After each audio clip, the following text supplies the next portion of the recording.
অনেকদিন কোথায় ঘুরতে যাওয়া হয় না।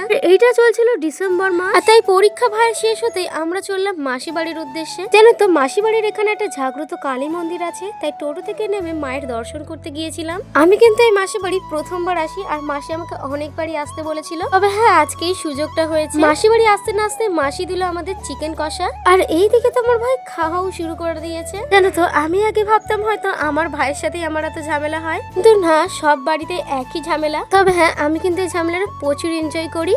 যাই হোক, সেদিন দুপুরের মেনু ছিল গরম গরম ভাত, ডাল আর বেগুন ভাজা। এরপরেই মাসি দিল কাঁচা টমেটোর চচ্চড়ি, যেটা কিন্তু আমার প্রচুর ভালো লাগে। আর সবশেষে দিয়েছিল মাসি মাংস, যেটা আমার অল টাইম ফেভারিট। আর দুপুরে খেয়ে উঠতে না উঠতেই মাসি দিয়েছিল একটা কমলা লেবু, আর যেটা আমি এক কোয়াই খেয়েছিলাম। তোমরা আবার মনে করো না যে এক পিসি দিয়েছে। এরপরেই আবার মাসি আমলকি কেটে এনেছিল। বিকেল বেলায় নুডলস খেতে খেতে চললাম গ্রামের দৃশ্য দেখতে। তো আমাদের এখানে এতটা দেখাও যায় না। সত্যি বলতে গেলে আমার এই জায়গাটা প্রচুর পছন্দ হয়েছে। তাহলে আজকের ভিডিও এখানেই শেষ করলাম। দেখা হচ্ছে নেক্সট কোনো ভিডিওতে। টাটা।